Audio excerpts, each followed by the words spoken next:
delve into emotion, leave us in this moment.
Well, hello everybody. I hope you enjoyed that. I was dancing my arse off. I love that tune, man. Really do. Welcome to the show. We're back again for another episode of Life on the Flipside. And with me, of course, is my hostess with the mostest, Crafty Keela. How are you, Crafty? Hello. Bit under the weather today, so I might be a little bit quieter than I usually am, but I'm doing all right.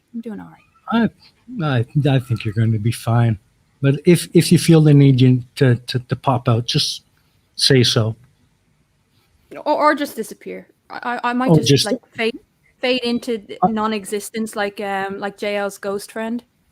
Okay, well I'll keep a listen out for a thud when you hit the floor. That is a real possibility, folks. You don't know, well, there you go. Know. There you go.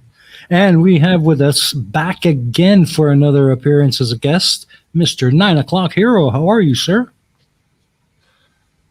Good evening, people. Hello. How are you? How have you been since the last time we spoke? Well, good here, thank you. Good. So, before the stream began, we were having a little talk in the background, and I think we found an interesting topic we'd like to start off with today, and that is the big trending argument in the flat Earth community, which is sextants. So, who'd like to start?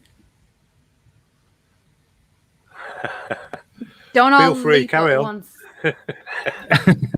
Well, I don't really know that much about sextants, to be honest with you, but I do know, or I've been educated recently, that maritime law states that merchant vessels can't leave port without one. So they are a very, very important navigation tool, and it's crucial. It's an interesting thing because that's what I was talking about before. Like I had when I had the flat earther in my house, one of the guys that was living in the house at the time was a ferryman, and he worked on large tankers right down to the small little dinghy boats. So what he was saying was, under international law, and it's an interesting thing, under international maritime law, it's illegal for any large scale vessel to cross the sea without having a sextant on board. At the same time, it's also illegal to have only a sextant on board. So no, that's a good point. It's a weird thing. So sextants, like, just in it, because with maritime, you want to make sure you have backups to the backups to the backups. And so having a sextant on board, like when you're going through your training as a skipper or as a first mate or as a crew member, you are trained in how to use older navigational tools, which is fantastic. But you're not. I don't really know. I don't really know much about how they work. Well, they use the sun. They use the sun and mirrors to navigate. And the idea that a sextant doesn't take into account the curvature of the Earth, or when you're making your predictions for where you want the boat to be, that you're not actually taking in curvature is ridiculous. It's absolutely ridiculous.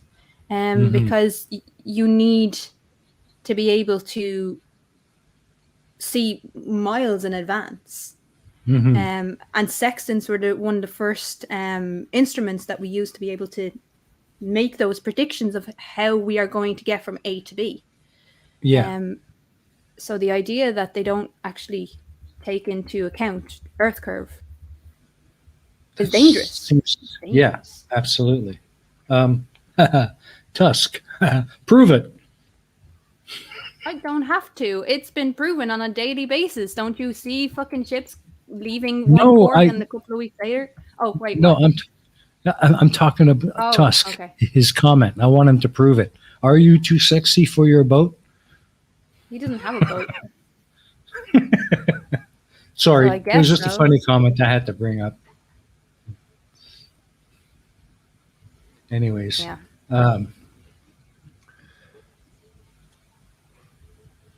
But it's just the idea that we throw out the baby with the bathwater and don't use sextants anymore. They're still used. They're still used. Oh yeah. But it is now illegal to use only sextants because we have more delicate measuring tools. Yeah, I think it's a case of having the sextant on board as a backup. Well, more like a backup to the backup to the backup. But yes. Yeah, kind of. Yeah. But it's a law that makes sense. I mean, really. I mean, have they not noticed that a sextant, the end of a sextant, is actually curved? Did they understand why? Obviously not, because they seem to think that it proves a flat Earth. And why is it fucking curved? Yeah, I know.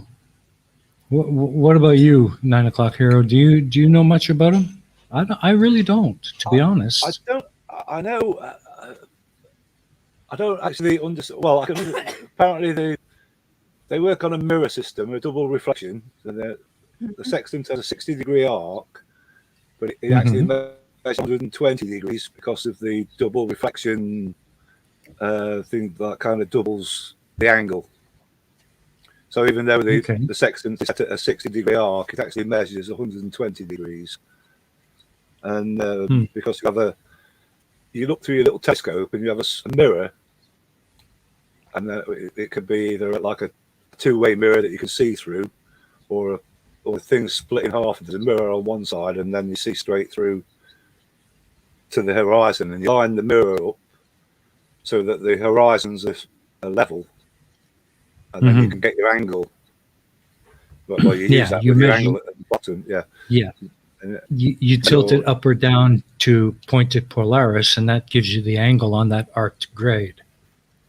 I think you set your horizon first and then tilt it to measure your angle to, or something like that, or you bring Polaris down to the horizon using the mirror, Mhm. and that gives you your angle. Mhm.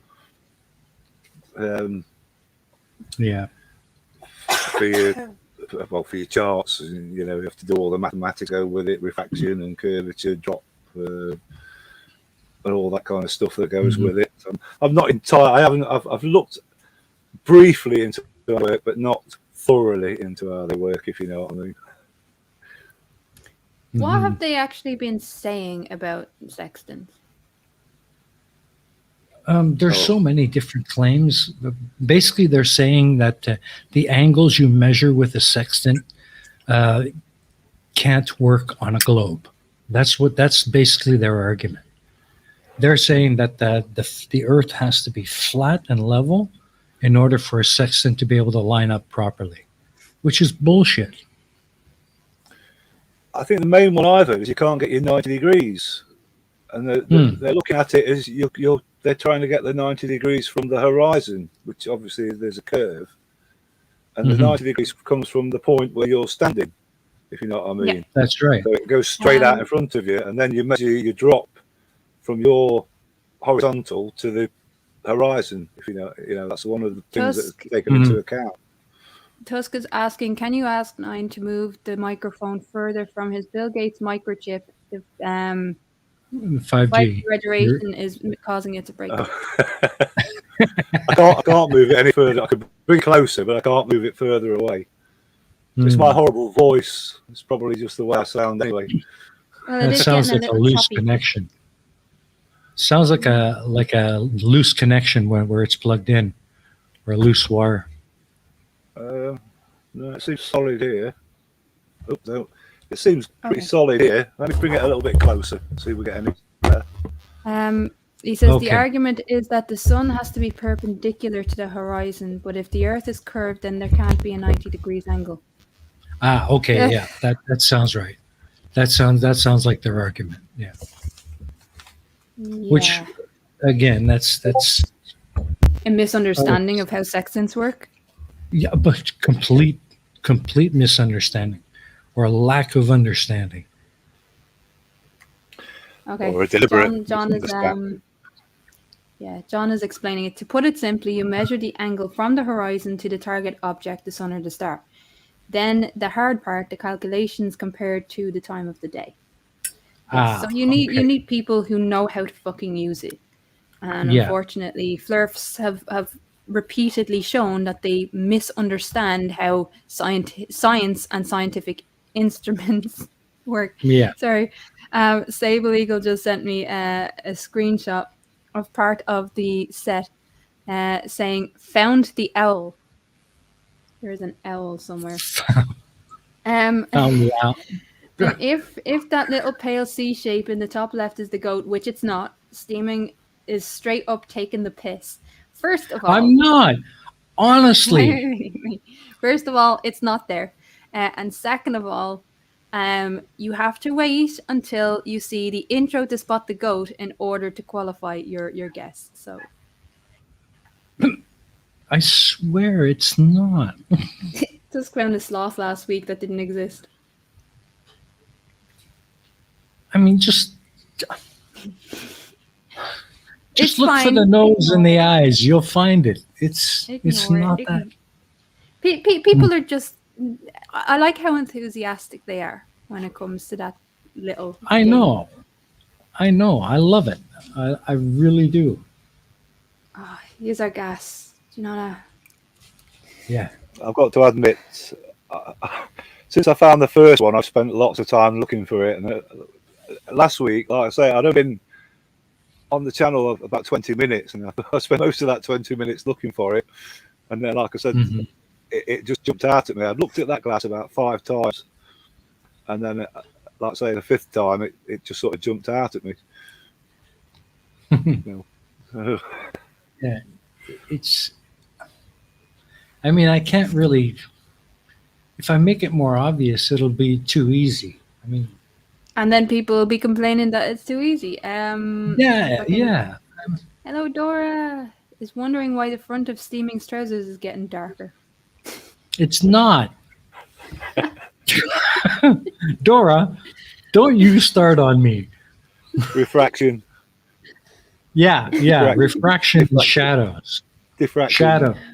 I love this, John. What if you're pareidolia challenged?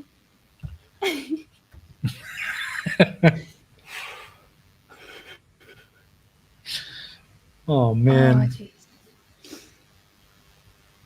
Clive says it's rigged. It's not rigged, Clive. Honest, it's not. All right, well, what do we want to talk about other than Flirfs not being able to tech or sextant? I don't know. I've been having some pretty good cabin fever the past few weeks. Yeah, because you were in a wishing- lockdown. Oh, big time. We're coming out of lockdown, and like our government is just like, well, you know, cases are going to rise anyway, so fuck it.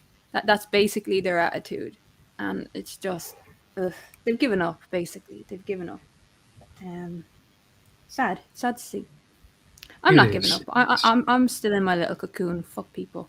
I go to work and I come home and that's it. Like, Yeah, I mean, I understand the reason for it. I, like everybody else, I want to be safe, you know.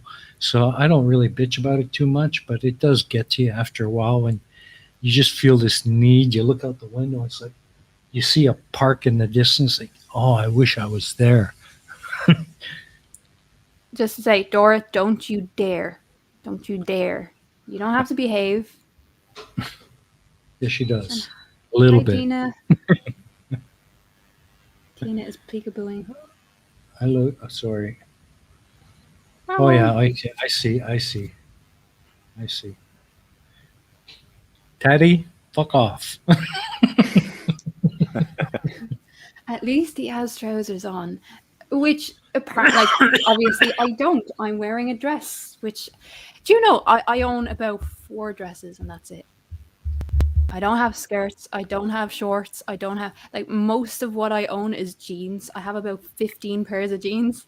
I don't, like, probably, and one of those dresses I was bought by my mummy. My mummy for my niece's communion. Aha. I've worn it once. Don't wear dresses. Don't wear dresses. I'm proper tomboy. Proper tomboy. Well, you see, that's why it's a good thing that I'm the one who designs the sets. This is true. This is true. There's very little class in anything I do. I'm just like, nah, can't be arsed. Yeah, I'm sure. Oh, poor Dora. She's summoned to her sisters this evening. Enjoy, Dora. You make it seem so inviting. What you do is you live stream from it, and then they'll never invite you again. There you go. That's a good idea. I would love to see that, Dora. Do it. Do it. Do it.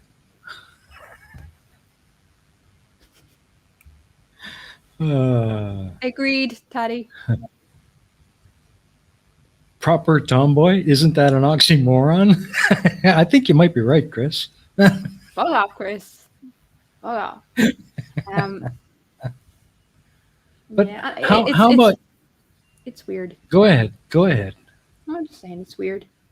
How about you, 9 o'clock hero? You got any severe lockdown where you are? Oh no, I've become addicted to Discord just lately. Ew. You don't want to be no. Listening to Flurf arguments on Discord is I've got to admit, I mean, I've always thought Flat Earth was some of the best comedy I've heard, but some of the stuff that goes off in Discord is knockout, you know. Well, just be careful, mate. Be careful. The edge of that rabbit hole is pretty slippery. I was watching Truth Wanted back there yesterday, and there was a guy on there that claimed to have had a dream, and God diagnosed him with bipolar. Now, all right, so obviously there was a lot of people reading the chat back saying, you know, you shouldn't even be talking to him. He has a mental disorder. It's like, no. Here's the issue. I've been diagnosed with bipolar, right? I have had doctors. I have a medical team around me, right? What I hate, what I can't stand is one, people self-diagnosing because that is dangerous. Because and the reason why it's dangerous is because if you do have a mental health issue and you're not being treated for the issue that you have, some of these drugs that you'll be put on or that you'll get from somewhere will make you worse. I mean, when you're talking about the big line drugs that will help regulate your moods, if you're misusing them or if you're not on the correct one and the correct dosage and you're self-medicating and self proclaiming that you have these issues, you're going to do yourself worse. And the other thing that I can't stand is people using mental health issues to excuse bad behavior. And we see it That all the really, time. yeah, that bothers me too. Like, you can just be an idiot and believe stupid things. That's okay. But when you start saying, I believe this because of this disorder, no, I have this disorder and I'm not that stupid. Sorry. Yeah. You know, it's one of those fandom things. I find like I get as upset about people using or abusing the label of bipolar. Oh, we seen it with Elia when she was on. We've seen it with a number of people claiming to have bipolar and have other or try to excuse rotten behavior and lying and abusing other people and manipulating other people. That's not bipolar. That is not bipolar. And I get as annoyed at that as I do with people attacking my fandoms. Yeah, I believe it. Yeah, I've Well, got to Clive agree makes a there. good point. You got a point, Clive. Yeah, but you know what I mean? It really frustrates me. And the other thing is the idea that just because you have a mental disorder, mental health disorder, that you shouldn't be allowed to speak. You know, the amount of people that said, okay, someone like, who is it? Fucking JM Truth. We know that because of his health issues, it completely transformed his personality. He should not be given a platform where he is ridiculed. And I will say that any day of the week. If you know someone is not able to handle the ridicule, don't have them on. You know, but the idea that you can't make a somewhat decent argument or somewhat decent opinion or have a valid opinion because you have bipolar or because you have autism or because you have this, it just belittles people that fight really, really hard to overcome that stigma. And it is Yeah. re-stigmatizing people. So the idea of not having someone on because they have a mental health disorder, you're basically saying because you have this disorder, you're too stupid to understand what I'm saying to you. No, we're not too stupid. We're not too afflicted. We can have these conversations, but you just need to be respectful. That's Yeah. the difference. Good point. Good point. And the Turtle Moose says Dr. Turtle prescribes one dose of the Flipside one time a week. Since it's only on once a week. Thank you for the Yes. comment. Okay. I love this. I love this. I have I've diagnosed myself. I have terminal pessimism. I self-medicate with irony, sarcasm, and laughing at stupid on the internet. I'm sure it won't help. What's your thoughts on that, guys? What speak? Well, that's a tough one because when I first started out, I started out with another group, which shall remain nameless. And it was all about pointing and laughing. And I did a few videos in the beginning of my channel where I was doing a lot of that really nasty kind of downgrading of flirfs and anti-vaxxers and stuff. And recently, I've come to realize that that just isn't me. I was trying to be something that I wasn't, and I didn't like myself for it. And I've considered deleting those videos from my channel altogether. But no, I've come to the realization that you can tear apart their arguments, but keep it civil. And I'm finding my latest videos, I'm still kind of ridiculing their dumb ideas, but I'm being civil about it. And I like them. I like myself a lot better for doing that. Yeah, That makes any sense. Attacking the arguments, not the person. Yeah. Yeah.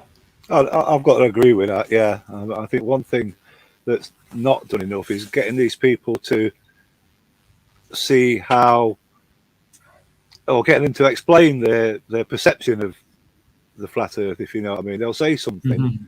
and then people will jump on and say, "No, that's not how it works. It works like this. It works like that." And I sort of think, well, why didn't you ask him how he came to that conclusion and work around from there? Then he might be able to understand that what they're seeing is not right, rather than giving them something that they didn't understand in the first place, and they won't understand anyway.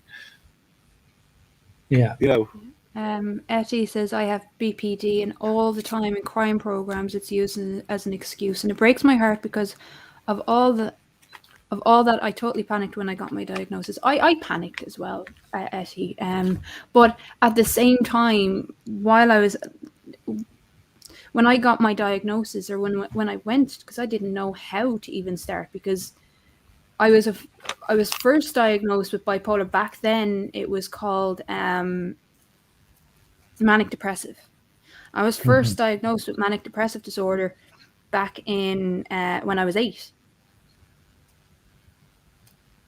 But it wasn't until I was an adult, and it was an unofficial diagnosis by a doctor who I was actually seeing for depression, because I was trying to commit suicide at the time. But the way he told my mom was that if he put it down on my records that I have manic depressive disorder, then I'll be treated differently for the rest of my life. And at that stage, it was a stigma. It was a stigma that my mom didn't want to give to me. And so I was never treated for it. And that is part of the problem through my teens, that I wasn't actually treated for bipolar. Yeah. Because I just thought it was me. Yeah. You know? Clive Wells says the flirts are often uncivil, and that encourages normal people to react in kind. And yes, you're right. In the beginning, that's exactly what happened to me. But I ended up not liking myself very much for doing it. Yeah, and the other thing is that we're all responsible for how we behave. You know, if you're going to allow your behavior to be dictated by the most foul creatures on this earth, then you're just going to turn into a foul creature. That doesn't make you any better. Now, I'm not saying there's not a place for it.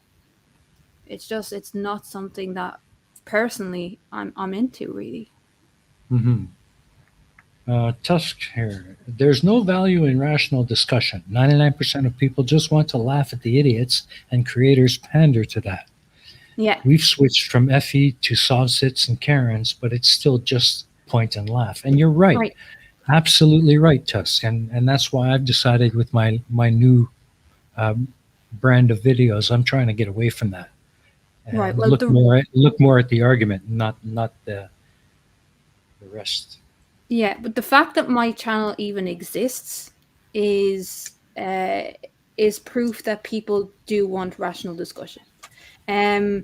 Yes, 99% want to just laugh at people, because we're so serious in our own everyday lives that we need, when we go onto the internet, we're looking for a cheap wind down to unwind from the stress of everyday life. But when I explained to people that night on Mr. Sensibles that it's not just idiocy, you can be very intelligent and you can end up in these cult-like things, like flat Yeah. Earth, like 9/11 hoaxes and stuff like that. You can be very intelligent and end up believing this shit. And the way forward is not just to point and laugh and call them idiots, but to try and understand where the mentality comes from. The fact that my channel even exists is proof that people want that discussion. Yeah. I don't cover sovsits. I fucking certainly don't cover Karens unless it's seriously dangerous. Yeah. And the discussion always is what has led people to this point. You know? Yeah. I mean, it's getting to the point now where the big flat earthers, especially the really vile ones like Nathan Oakley, they're making a ton of money off of it. So they have no reason to stop. Yeah. You know, and their followers are just lapping it up. I agree with Tusk to a certain extent here. Parading the mentally ill for cheap laughs is something that needs to stop. I completely agree.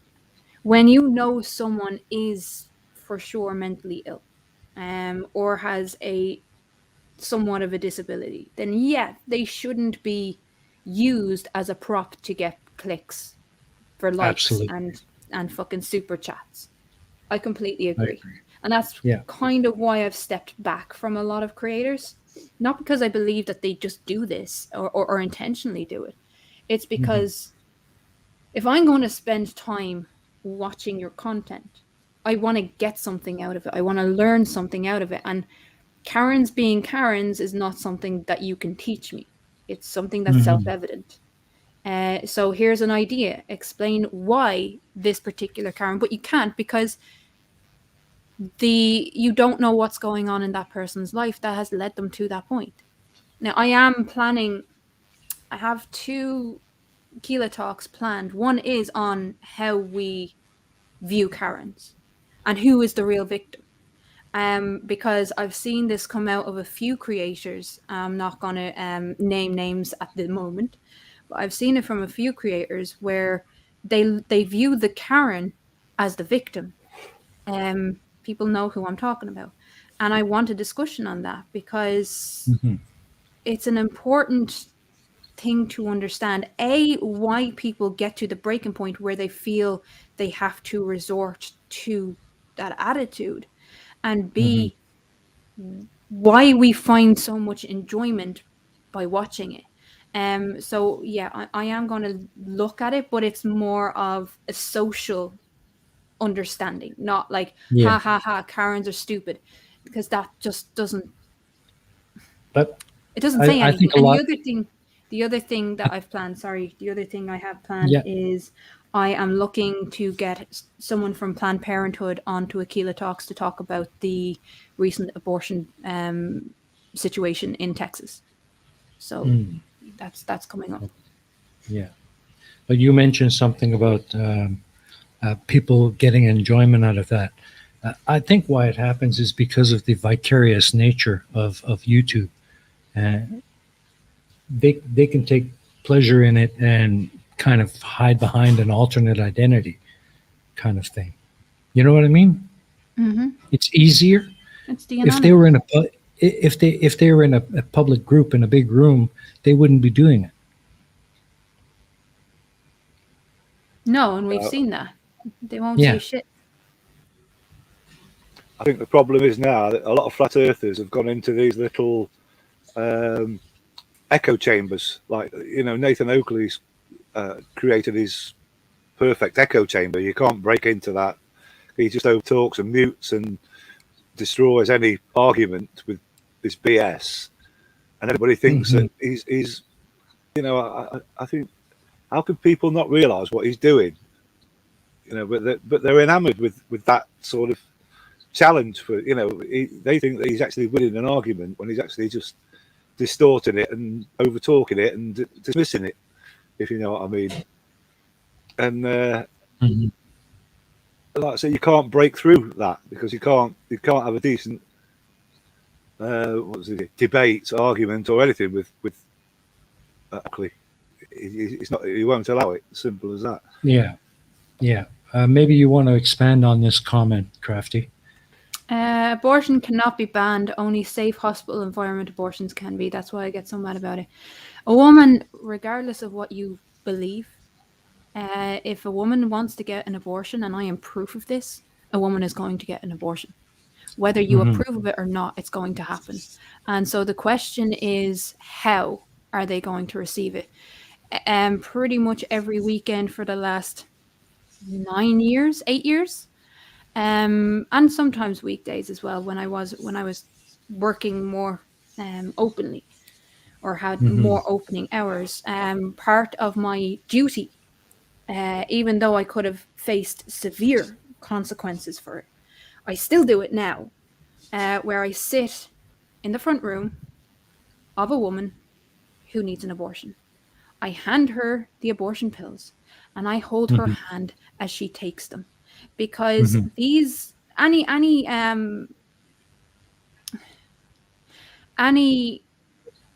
medication that you take should be done under the supervision of your medical team, your doctors, your nurses, whatever, your clinic, And when you have to resort to, I'm going to say back alley abortions, but they're not. When you have to go elsewhere and you can't trust your medical team, there's still a deep-seated. We repealed the 8th Amendment in Ireland. We got our abortion rights, but there are still countless women who do not trust their doctors because they're anti-choice, and they don't know which ones are anti-choice, so they don't know who to trust. And so there's still a huge market there for us, who they will pay for the abortion pills. They come to one of our homes because if we get arrested, bring it fucking on. We have the resources, we have the backup to run a successful campaign. So they're not going to arrest us. We know they're not going to arrest us because we signed a document and brought it to the cop shop and said, now arrest us. We provide the abortion pill to people. Arrest us. Do it. Go for it. See how far it gets you. And they wouldn't do it. So we know that they're not going to arrest us, but there's still that fear. And so we will sit with people. And just in case anything goes wrong, to have someone there, which I didn't have, to have someone there to be able to call an ambulance, or to be able to call, all you have to do is speak for the person and say they're having a miscarriage, because there is no difference between the abortion pill, the symptoms of an abortion pill, and the symptoms of a miscarriage. And they will treat you because legally they have to. They cannot prove that you've had an abortion. And it's trying to get people to understand that. If a woman wants an abortion, she is going to have one. But imagine if I wasn't there. Imagine if people like me weren't there. And they're going through this on their own. They shouldn't have to do that. And there is a much steeper chance of something going wrong. And so that's why when Etty says, abortions are going to happen. I have seen people take the hangers. I've seen people take hangers and take hangers out of their closet where they've tried to fucking initiate an abortion, tried to fucking poke holes in their uterus, and you're just sitting there like, what the actual fuck? Where they have to have, they've had to have surgery because of it. It's so dangerous. I've lived my whole life under an abortion ban. I understand the fear that's going on in Texas right now and across the states, because if it happens in Texas, like, it can happen anywhere. That's the point. Yeah. Well, Dora seems you're doing a great job, Keela. Thank you. I agree, Dora. And thank you. I wish I didn't have to. I wish I didn't have to. Yeah. Understandable. But there's always going to be people who either won't trust their doctors, or their doctors won't give them the information that they need. So that's why I am going to have a Keela Talks on it, and I'm going to go through my story as well. Cool. Because it's an important thing to understand what it's like. Because you can't understand how devastating it is unless you've been through it yourself. Yeah. So. Yeah, absolutely. All right. No, I don't really get that. Why? How can the government impose something like that? You know what I mean? It just seems. Well, out of order, initially, you know.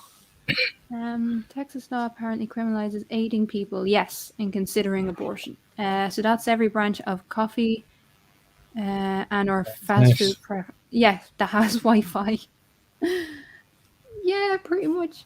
Um, initially, when you go back in history and you look at the evolution of abortion rights, abortion only became criminalized in the late 1800s, mid to late 1800s. And it was when, at a time where feudalism was becoming capitalism, and capitalism needs well-educated workers. They need the next generation of workers. So the idea was, um, they didn't want to pay for the workers. So if they had to set up homes, because at that point we were raising people, um, still communally to an extent, but the idea that the nuclear family became important. In Mm-hmm. the 1860s, Pope Pius X, I believe it was the first pope to ever have an opinion on abortion, where he said it was evil. That was the first point. Before that, there was mixed feelings, but it was never, especially in the Catholic Church, it was never decided upon, where you had people like Thomas Aquinas and St. Bridget saying that there is a point of ensoulment where there's an intentional separation of consciousness from the fetus to the mother, and that's when the baby kicks for the first time. That's the first indication that we get of a separate consciousness. And at that point, ensoulment has happened, and you have a soul, and you're a person. So even in Catholicism, that arbitrary line has been so arbitrary that it's been disagreed upon. But it was not until the 1860s that the church actually, any church, really took a position on it. And it was because capitalism needed the next generation of workers for as cheaply as possible. So in terms of capitalism, in terms of government, it made sense because you need workers. You don't want to pay for the workers. So mummy and daddy have to raise the next generation of workers on a worker's wage. And so you got rid of women in work as well around that point. It's remarkable when you actually see it back, when you study it and you look at it. Mm-hmm. So yeah, sorry. It's Controlling the Yeah, it's a- masses. It really was. It really was. But it was Yeah. important for the early stages of capitalism to have that next generation of workers. You know?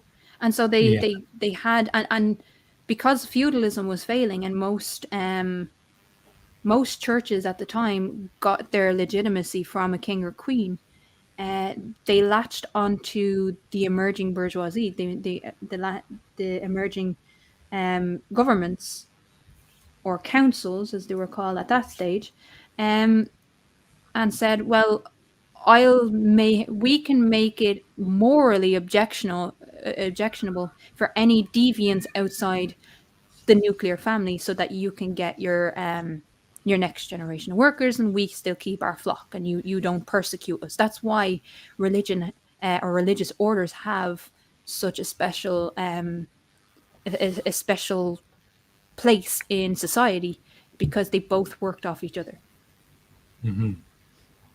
That's how they're still relevant. That's why they were given special tax breaks, because initially when capitalism was in its infancy, the churches assisted in that moral ambiguity of anything outside the nuclear family is dangerous. yeah. John, because that's Oh. interesting, because the Bible is so full of kindness and tolerance, apart from all the sexism, the slavery, the genocide, general killing, taking virgins, incorrect value of pie.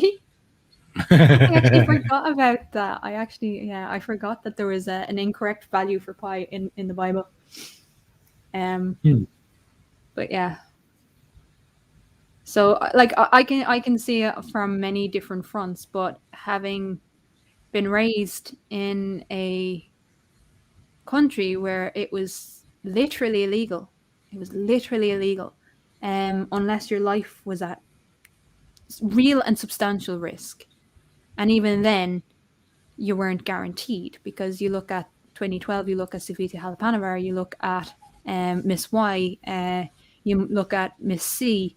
Miss C was a woman who developed cancer, and she wasn't allowed to have an abortion. But she wasn't able to get her cancer treatment because she was pregnant.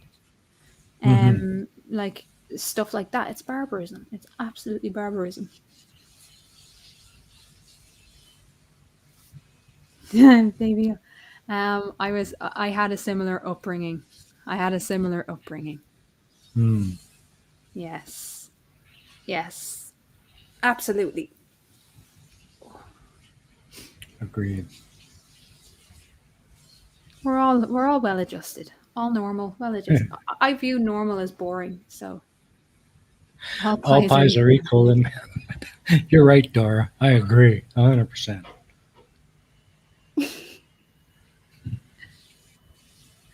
Sorry, Sable Eagle just sent me a message saying no dragons for Tusk if I spot the dragon first. He apparently sees this is pareidolia at its best, guys.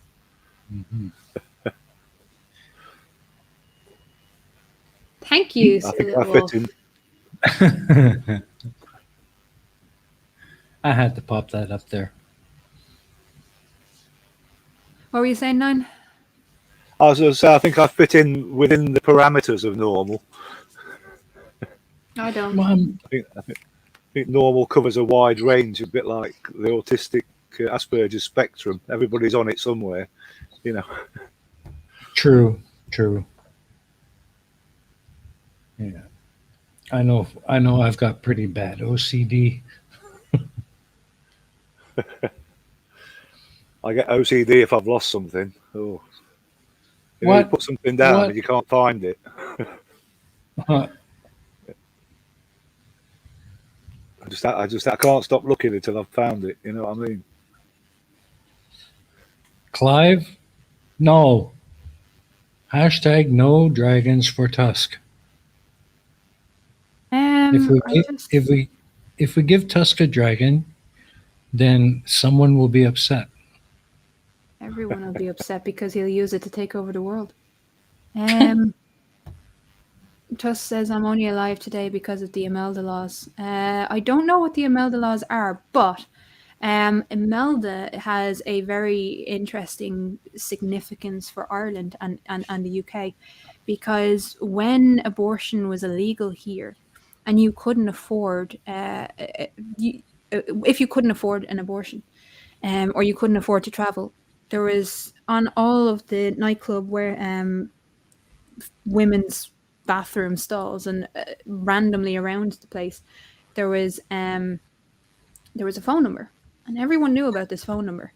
And what you would have to do is, like, especially for women who were suffering from domestic abuse, you didn't want to tip your husband off or your partner off that you were seeking an abortion, because then he'd know you were pregnant. So what would happen was you would phone this phone number and you would say, I'm looking to speak to Imelda. And Imelda was a code word for abortion. Gotcha. And when you would travel, they would set up the Abortion Support Network. Fantastic organization, especially when you couldn't afford it. So what they would do is they would go through with you and they would book your abortion, and they would set you up with a host family in the UK. And they still do this, by the way. They still do this. You would get on a plane and they would tell you to wear something red. And when you got to the airport, the destination airport, they would be wearing red too. And they would have a sign saying Imelda. And that was your sign that that was your host family. And what would happen is they would pay for your abortion, but also they would give you a safe place to sleep. And 9 out of 10 times, and again, this still happens today with Irish women going to the UK. We still have around 5 women a day still giving Irish addresses in UK abortion clinics. And what would happen is they would bring you to the clinic to have your abortion, and they would bring you back to their house to sleep it off and bring you back to the airport. So it's a phenomenal service. Hmm. Yes, Ireland mandated England as the legal destination for abortion. That's what Imelda stands for. She left on the pretense of having the abortion, um, my older sister, and came back to escape being sent to a mother and baby home. We've talked about this, Tusk, on my channel. If you haven't seen it, the mother and baby homes discussion with Tusk is absolutely incredible. Oh Um, yeah. and yeah, Imelda, that's basically what it stands for. Ireland mandated England as the legal destination for abortion, which is very, very fucking clever, to be honest. Um, but yeah, so that's what would happen is you would use the term Imelda as a code name for abortion, because up until 2013, the Protection of Life During Pregnancy Act came in 2013, and up to that point, if you were seen to have had an abortion in the state or assisted someone getting an abortion in the state, you were facing life imprisonment. That's insane. And then after the Protection of Life During Pregnancy Act came in 2013, you would face up to 14 years in prison. Now, counter that with the maximum in the Irish state that a rapist is going to get was 7 years. Yeah, I could have gotten double what my rapist got if I had been brave enough to actually get an abortion in this country, in my country, while I received it, because 14 years in prison is a lot more realistic than life. Let's face it. That's insane. So, yeah. I was not aware it was a law, but yes, Essie, absolutely. Absolutely. I would be very interested to hear in your Nana's story. Because there's so many stories, and here's the thing, for anyone that is in Texas at the moment, and I'm thinking the plot hole, and I know JL has moved, but for anyone that is in Texas at the moment, you cannot beat personal stories. There is no answer to personal stories. And one of the Hmm. way we changed people's minds and hearts was by telling our stories instead of allowing other people to tell them for us. Because other people will use and abuse them for different reasons, whether they be good reasons or bad. I was tired. I was tired of people talking about my story and using it as a battering ram against me. Hmm. And that's one of the reasons why I began to tell my story. Hasn't made any provision for impregnation by rape in its new legislation. It's terrifying how backward they're becoming, and that's the problem. Um, Texas would put people like me on trial, and that's never a good thing. Um, I'll go into this when I have my show on it, Yeah, but definitely. it is worth saying here, like by not including or having the discussion around rape, and this is what we had the discussion around with the Citizens Assembly, and this is what I stood up and said in front of the Citizens Assembly: you are putting women like me on trial. Why would you do that? We have already, first of all, we've been through the abuse of the system for not being able, for first of all being raped. We have had our dignity revoked. Then we have had our dignity revoked by the state by not being able to have our familiarity around us when we're having our procedures. We're not able to have our Hmm. family. We're not able to have our doctors that we trust. And then on top of all of that, our dignity is torn apart again by having to justify our abuse to you or to the state or to this person or doctors. If we've Hmm. been through trauma, we shouldn't have to re-traumatize ourselves in order to get our fundamental human rights, which is healthcare. And that's the problem. Hmm. It's the fact that citizens can bring charges now, even when they're not involved. Yeah, we did see it in the 30s, and it's a way of penalizing people like Planned Parenthood. This is why I want them involved in the discussion, because I have direct experience with this. Like you say, 1930s, it was still here right up until 2013. I want to say. Yeah, right up until 2014, after the Protection of Life During Pregnancy Act, we had a woman called Miss Y, who was a 19-year-old asylum seeker who was raped in her home country, and she wanted an abortion. On her health, she had to get a health check when she came into the country, and she was told she was pregnant at that point. She didn't have the correct passport, so she couldn't just run across to the UK. Which meant having an abortion here. And they fucked her around so bad that she was near viable by the time anyone had gotten everything straight.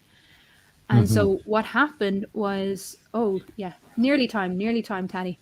But what happened was she ended up, the HSE, which is the Health Service Executive in Ireland, our Department of Health, went to the High Court to get an injunction against her for going on hunger strike, quoting the Eighth Amendment, saying that she's putting her fetus's life at risk, strapped her to a bed, force-fed her, and gave her a forced cesarean when the child was viable. That happened in 2014 in Ireland. You can look it up. It is absolutely horrendous. And then they stole the baby. They stole the baby. Nobody knows what happened to it. And then the anti-choice lobbyists decided to call it Baby Hope. And I think Sir Little Wolf is right. Yeah, absolutely. You know, it's very scary when that happens. And I don't know. It's a horrible situation. And it's got to be dealt with. Yeah. Yeah. But we're just about at that time, folks.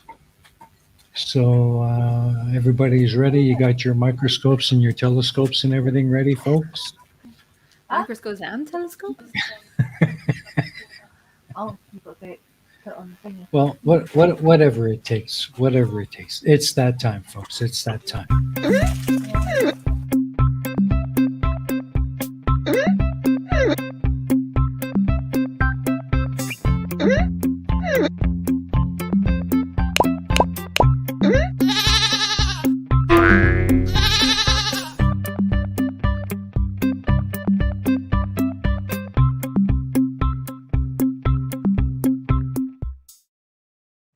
And there you go, folks. Spot the goat. And it's not that hard. It's not that hard, he says.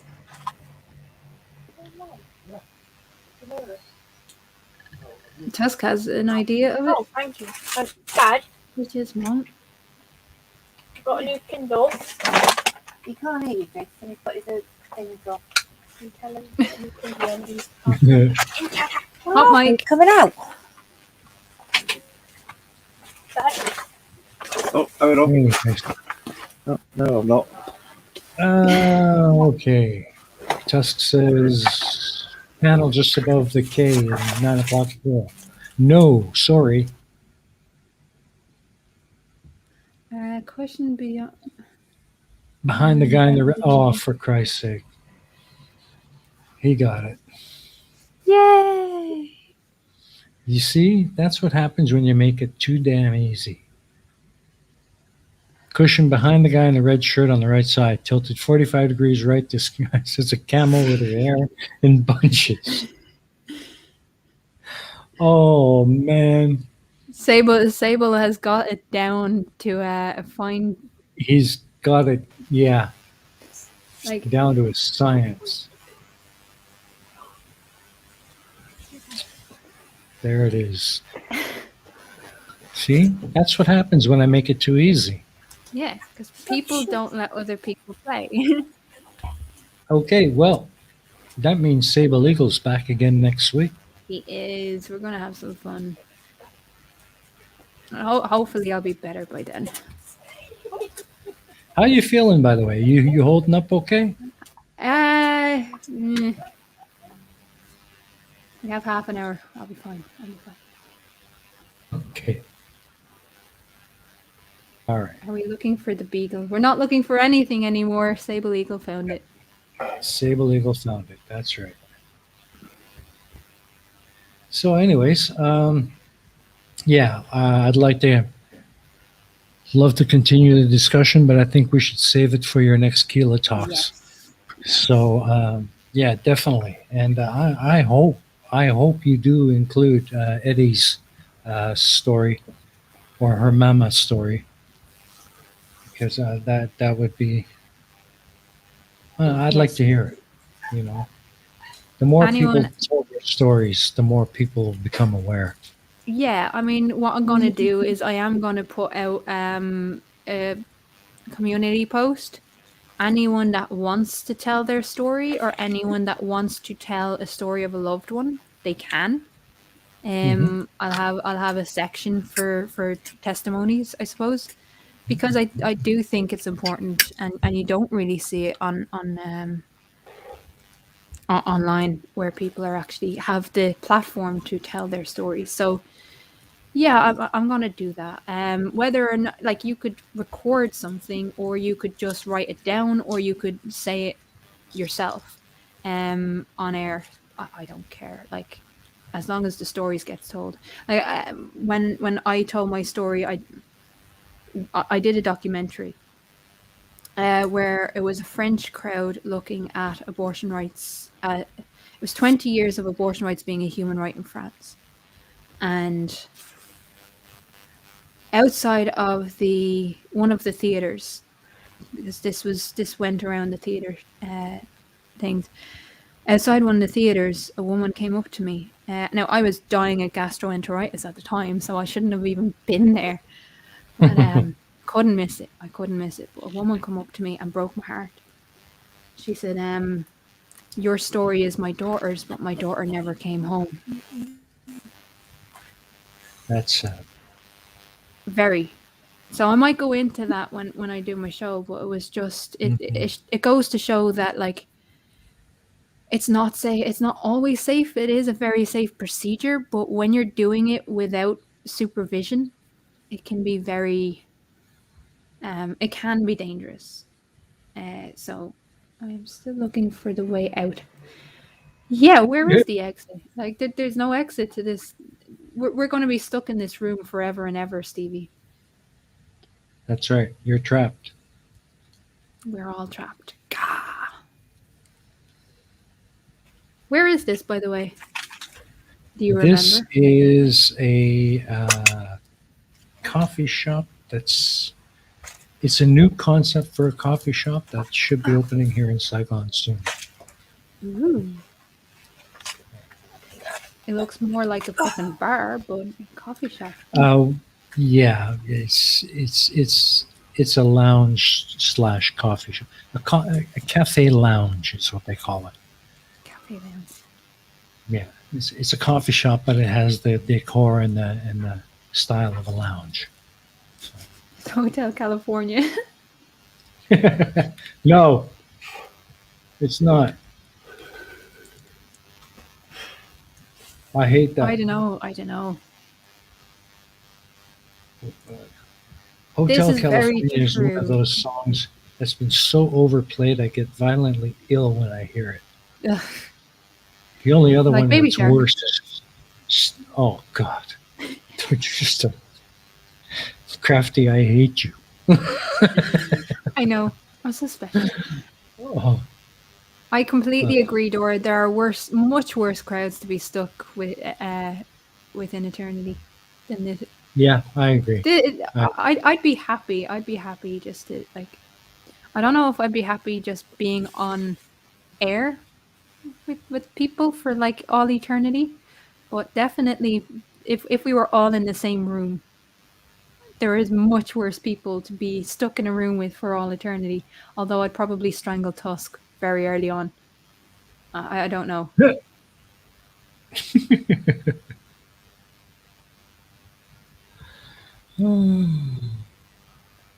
I've been here 1 minute and the exit is on the left behind the mosaic panel. Just follow the plant. What?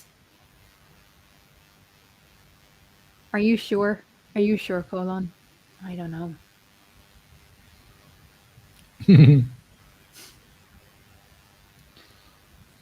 I have no idea. I didn't look for the exit.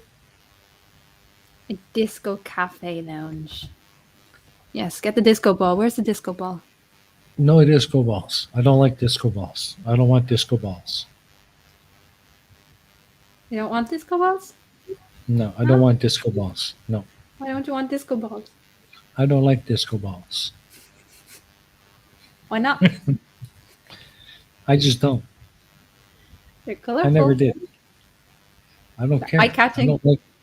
I don't like all the dots spinning around the room. Makes me feel drunk before I've had a drink. You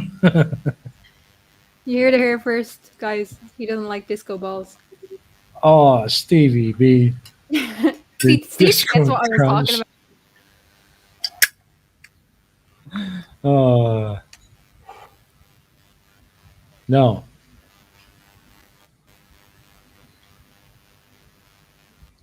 Yeah.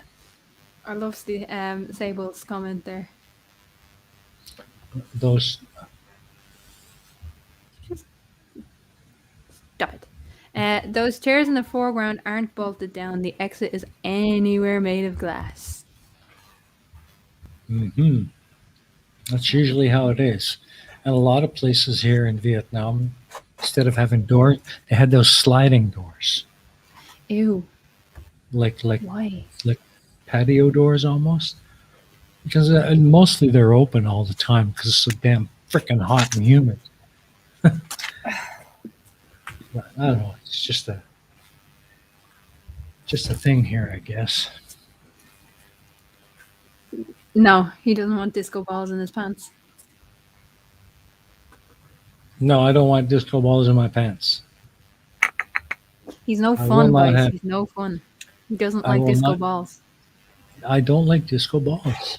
If I had disco balls in my pants, I'd start developing an urge to wear a white suit with a black shirt. Right? Right, Trig?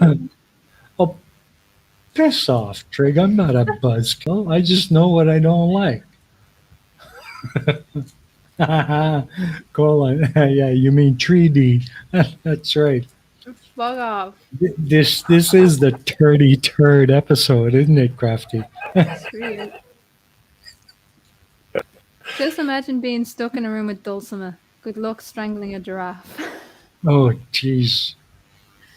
Well, since Dulcimer is your alter ego, it wouldn't be that difficult. It'd be the same as choking you. Just saying. Yeah. Jeez, Crafty might get off on that. Thanks. Thanks for that. Sorry, I couldn't help myself. It just popped out. Yeah. I know, I can be an asshole sometimes. I admit it. Sometimes. Sometimes. Wait. Yes, colon. You know what this place needs? A dragon. We need a dragon maybe we can have the dragon that Tusk is not allowed. Ooh, and then we can do a spot the dragon.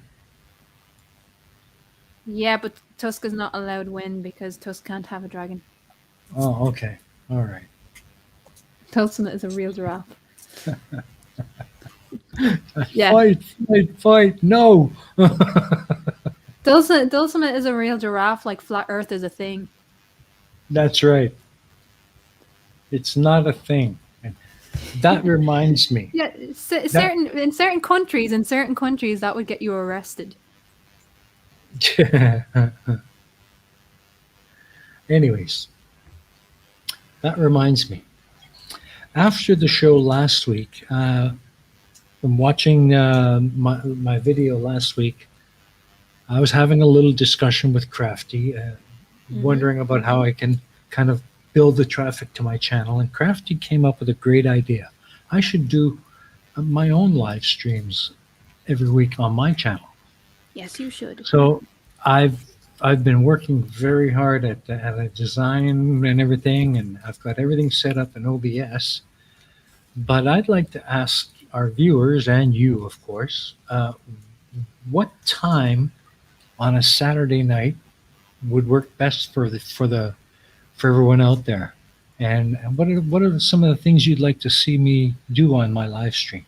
Like it's just going to be a casual chat, but not about anything. I'd like to focus it on different topics. So I don't know. What ideas have you guys got? Well, Turtle says Puff the magic giraffe. Not sure that's legal though. Do you know, I would say Sunday morning for you, which would be Saturday evening for us. Sunday morning for me. Okay. Yeah, like what time is it for you when Pain and Progress goes live on a Friday? It's 6 o'clock Saturday morning.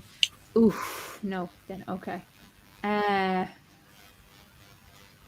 See, that's the problem. Like, weirdly enough, I haven't seen people go live on a Saturday anymore. Mm-hmm. And that's why I'm thinking, what about doing Saturday it the afternoon. same time as the Flipside, but on Saturday rather than Sunday?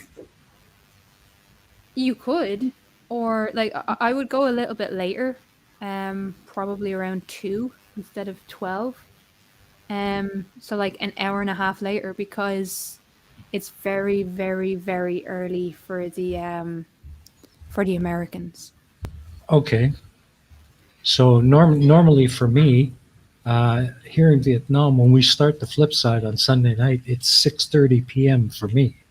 Yeah. So if I go the day before the Saturday and I go at 9 o'clock, would that be good for the people in the Yeah, chat? that would be about 3 o'clock for us. Yeah. Saturday is a shopping day, yeah, but that's Saturday morning. So yeah, I would say 9 o'clock for you would be a perfect time because nobody else really is streaming anymore on a Saturday. Yeah, exactly. That's why I chose Saturday. And I usually don't have much going on Saturday night anyway. Yeah. So it's a perfect time for me. Yeah. All right. 4 o'clock Well, for South Africa. all right. Well, I guess maybe we'll try and start that up next week. Or the week after, but probably going to try and start it up next week, 9 p.m. Saturday evening. That's Saturday afternoon for a lot of you folks, or Saturday morning. Yeah, and then that'll be on my channel.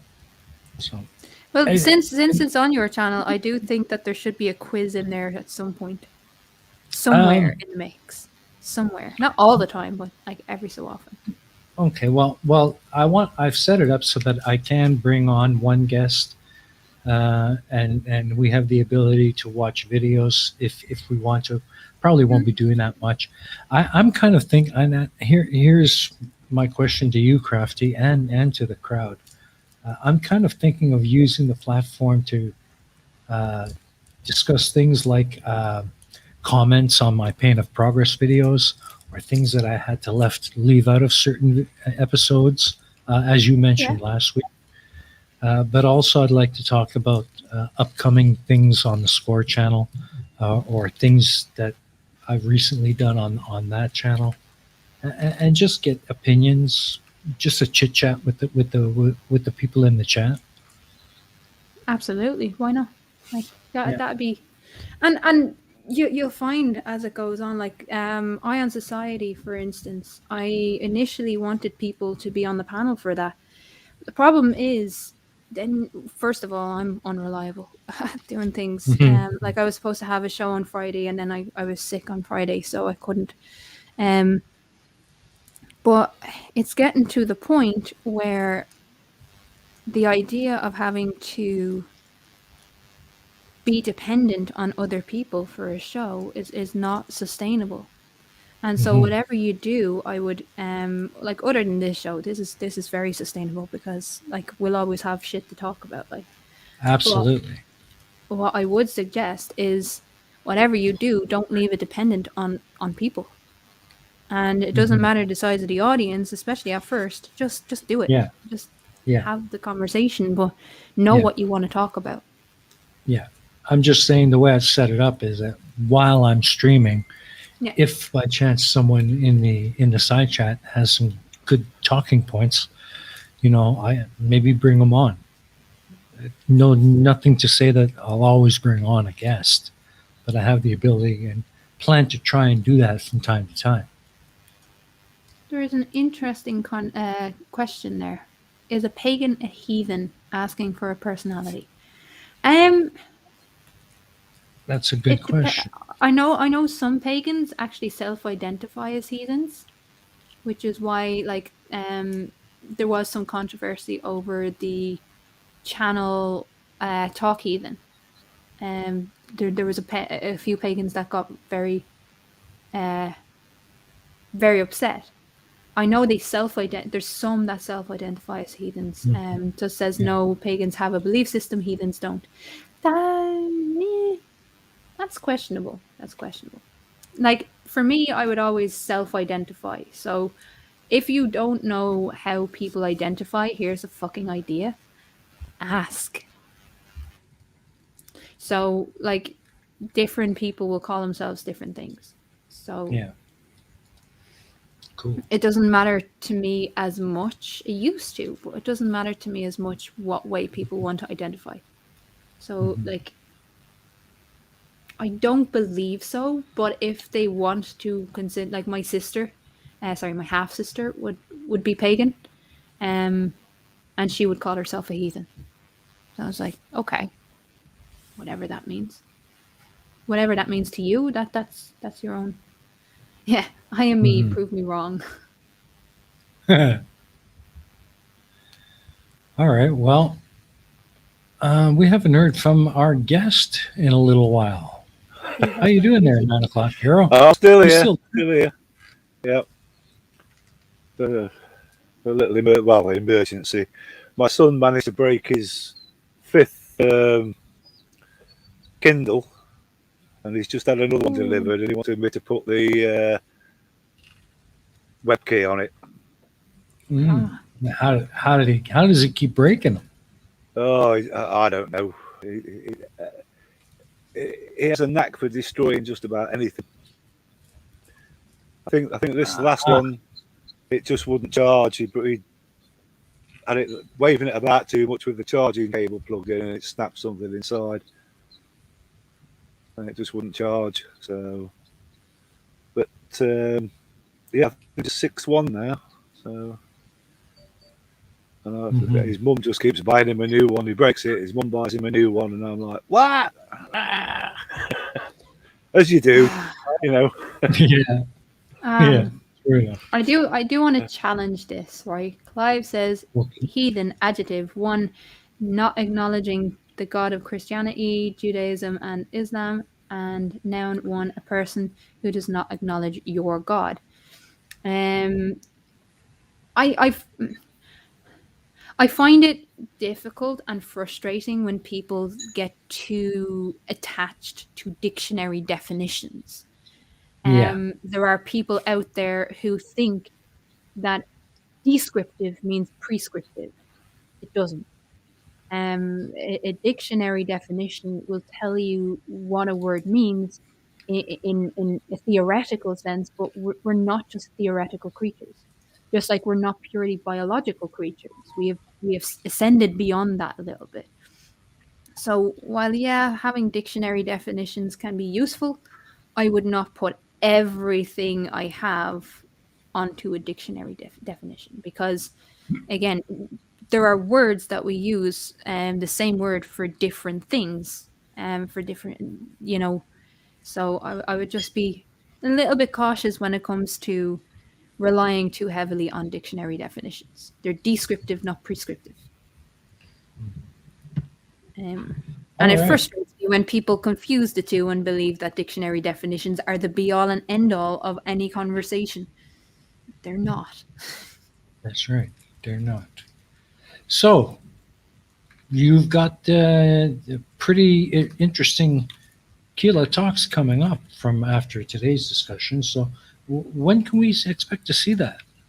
Don't ask. It really like okay. So people will notice that there hasn't been much on my channel recently. Mhm. Other than like this is the only thing I do regularly.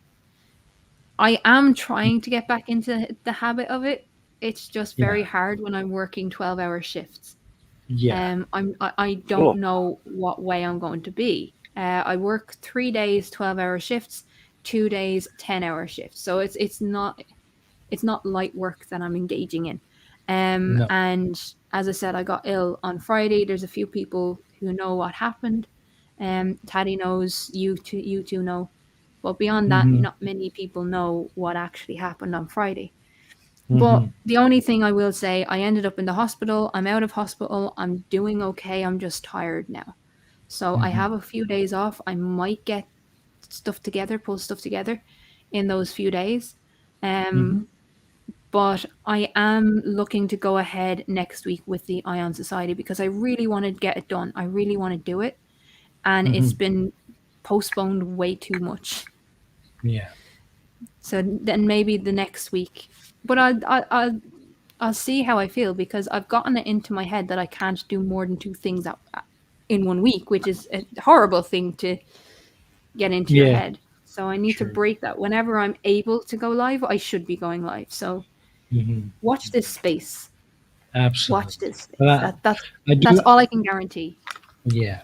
I do. I do worry a little bit. I hope you look out for yourself because I have a feeling it's going to get worse as you closer to Christmas you get.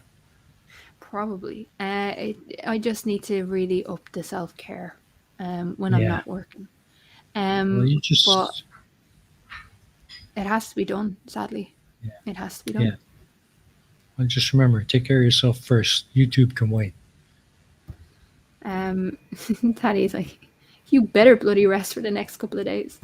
Yeah, I mean, I definitely need to because I need to be at my peak if I'm going to go to the UK Yeah. in a couple of weeks. So that would not be a good thing. So Um, how about? Oh, sorry. Go ahead. yeah. Other than that, like Iron Society and Keela Talks, as I said, there's 2 Keela Talks in the works, and then I'm still working on the challenging conspiracies, and I need to get more of them out. To be honest. Hmm. All right oh. then. And how about you, 9 o'clock hero? You have anything special coming up? Nah, same old for me. Every day's the same. Unfortunately. Gotcha. Hmm. Well, Yeah. we'll see you on the side chat next week. Oh, no doubt. Yeah, no doubt. Yeah. I'll Yeah. be, Make I'll sure watch you it all next come out week. for. Make sure you all come out for the show Probably. next week so you can poke Sable Legal with a stick. Hopefully, we'll see you Saturday as well. Yeah. Well, Yeah. there you go. Fucking Yeah. YouTube is constantly reminding me that I'm now a moderator on your channel. I have been for some time. Why the fuck is it constantly reminding me? I don't know why it's constantly reminding you, but yes, you are, and you shall remain so. Um, yeah, I mean, people can probably tell that the energy level is not quite there today. But yay, I got through today's show. Yay! You did great. You did awesome. So yeah, other than that, like I said, yeah, hopefully next week I'll be starting a regular weekly live stream on my channel on Saturdays at 9 p.m. My time. So watch this space, and yeah, I look forward to seeing you all there. I think it'll be fun. And what else? Oh, I have a premiere coming up in 20 minutes or so. So Woohoo! yeah, come on over for that. The video this week is it's only about 7 minutes long, but I like the interaction. I like to see the comments during the premiere. So yeah, that's it. So see you on my channel at 8:15 my time. 20 minutes. Yay! Yeah. Yay! Bye, people. So yeah, so if nobody else has anything else they'd like to say, then let's call this one a done deal, and we will see everybody again next week. Good night, everybody.